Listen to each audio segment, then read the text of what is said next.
"We'll deal with this at home," Mom whispered, pressing a bag of frozen peas against my swollen arm. Marcus didn't mean it. You know how he gets when he's stressed. I sat at our kitchen table, trying to steady my breathing through the waves of pain.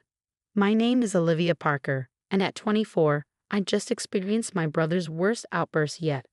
The metal baseball bat he'd swung at me during his rage still lay in the hallway, a silent reminder of how quickly things had escalated. "Mom, I think it's broken," I managed to say, wincing as I tried to move my fingers.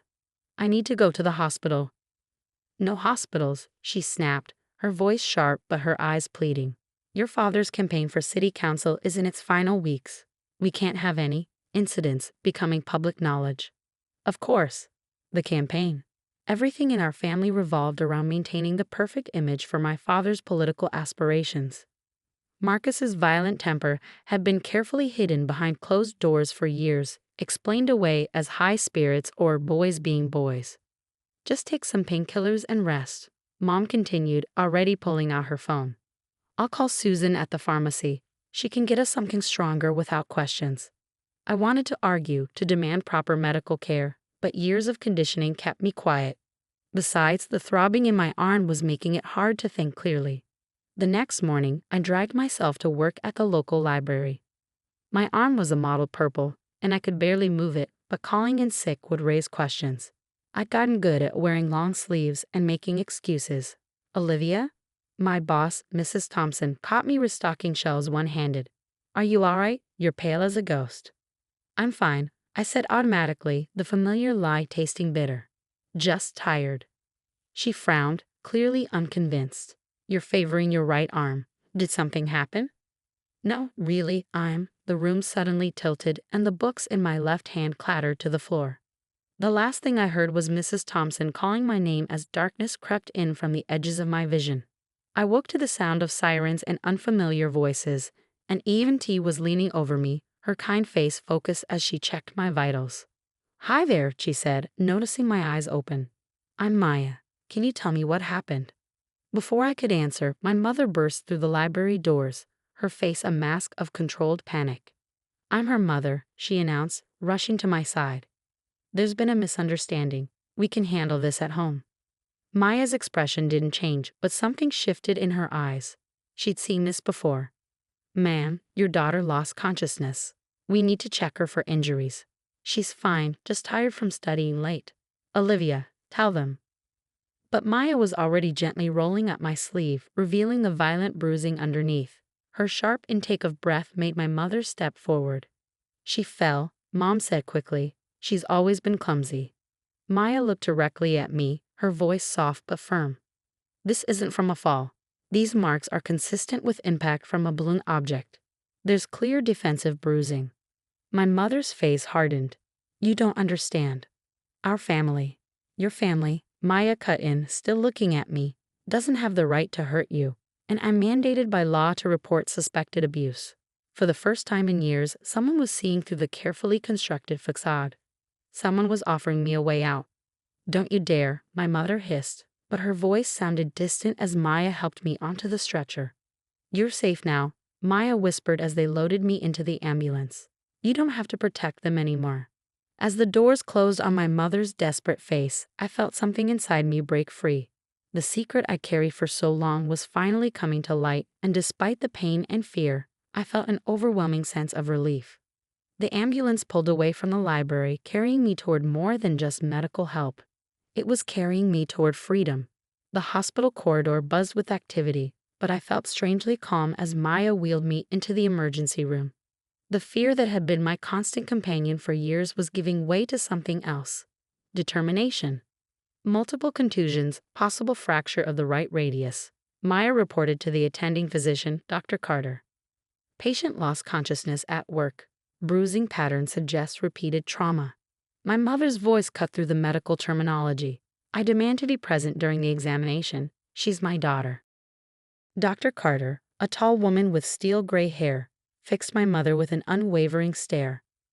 "Ma'am, your daughter is 24. She has the right to be examined privately. Please wait outside." For once, my mother's carefully crafted composure cracked. "Olivia, remember what we discussed. Think about your father's campaign. Mrs. Parker, Maya stepped in, her voice firm. Either wait in the waiting room voluntarily or security will escort you. After my mother's reluctant departure, Dr. Carter began her examination. Each touch, each question, peeled back layers of secrets I'd kept buried. How long has this been happening, Olivia? I stared at the ceiling, fighting back tears. Marcus started getting violent when he was 14. I was 12. At first it was just pushing, throwing things. Mom said he was going through a phase. The doctor's pen paused over her chart. And your parents never sought help. They said it would ruin our family's reputation. Dad's political career. I trailed off, realizing how hollow the excuses sounded. The x-rays show this isn't your first broken bone. Dr. Carter said gently. There are old fractures that didn't heal properly. I nodded, remembering each incident. 3 years ago, he pushed me down the stairs. Mom said I tripped. Last year, it was my ribs. They said I fell off my bike. Maya, who had stayed nearby, exchanged glances with Dr. Carter. We need to document everything, she said. Photos, statements, medical history. The police will want to build a complete case. Police? My heart raced. No, I can't. Olivia. Maya sat beside my bed, her expression serious. Your brother could have killed you. That arm injury, a few inches higher, and that bat could have struck your head. This isn't about your father's campaign anymore. This is about your life. As if on cue, my phone lit up with messages from Marcus. Mom's freaking out. Why are you doing this to our family?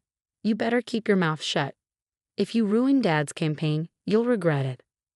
I showed the messages to Maya, who immediately called the police officer stationed outside my room. Add witness intimidation to the report, she said, her face grim. The next few hours passed in a blur of police statements, photographs, and medical procedures. My arm was indeed broken, requiring surgery to set properly, but it was the psychological evaluation that hit hardest. You're exhibiting classic signs of long-term trauma, the psychiatrist explained. The minimization of abuse, the protective behavior toward your abusers. These are survival mechanisms you developed. Outside my room, I could hear my father's authoritative voice arriving, no doubt ready to contain the situation. But this time, Maya and Dr. Carter stood like guardians at my door, refusing to let my parents take control of the narrative. Your brother has been arrested, Maya informed me after conferring with the police. They found evidence of steroids in his room, which might explain some of his rage issues.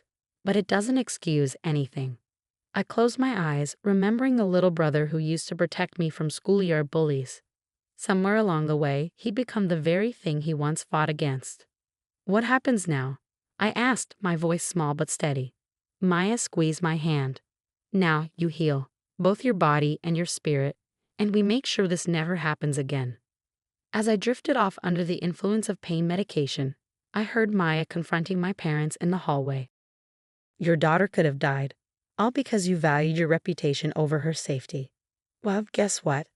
Now everyone's going to know exactly what kind of family you really are. For the first time in years, I fell asleep without fear, knowing I wasn't alone in this fight anymore.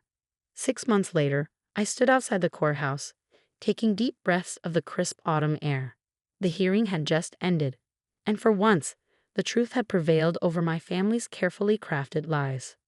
Marcus had pleaded guilty to assault charges, accepting a deal that included mandatory anger management, therapy, and rehabilitation for steroid abuse. My parents sat through the proceedings with frozen faces, watching their perfect family image crumble under the weight of evidence. Maya stood beside me, no longer in her EMT uniform, but still radiating the same protective energy that had saved me that day in the library. You did it, she said, smiling. How does it feel? Surreal, I admitted. For so long, keeping their secrets felt like breathing. I didn't know who I was without them. The media coverage of my father's family values, candidate hiding years of domestic violence had ended his political career. The irony wasn't lost on me. His desperate attempts to preserve his reputation had ultimately destroyed it. My mother approached as Maya excused herself, giving us space. Mom looked older now, the strain of the past months etched into her face. Olivia, she began, her voice wavering. I know you think we failed you. You did fail me, I cut in, my voice firm but not angry. Every time you chose silence over my safety, every time you prioritized appearances over getting Marcus the help he needed, you failed both of us. She flinched at my words. We thought we were protecting the family. No, Mom. You were protecting your lifestyle, your social standing, Dad's career. A real family protects each other from harm, not from consequences. Tears slipped down her cheeks. Can we ever fix this? I looked at her, really looked at her, and saw not the formidable society woman who'd silenced me for years, but a mother who'd lost her way so gradually she hadn't noticed until it was too late. Maybe, I said softly, but not until you and Dad accept what you did wrong. Real healing can't start with more lies. After she left, Mrs. Thompson from the library arrived, hugging me tightly. She'd been a constant support, offering me my job back and testifying about the day she found me. Your desk is still waiting for you, she said warmly. Whenever you're ready. I'd already started back part-time, finding solace among the books and quiet spaces that had always been my refuge. The library patrons who'd witnessed my collapse had become a kind of protective community, their gentle concern healing in its own way. Maya joined us, her shift starting soon. Since that day in the ambulance, she'd become more than just the EMT who saved me. She was the friend who showed me what real family could be. Speaking of work, she said, have you told them about your acceptance? I smiled, pulling out the letter I'd received yesterday. During my recovery, I'd applied to paramedic training inspired by Maya's intervention in my life. I start next month, I announced.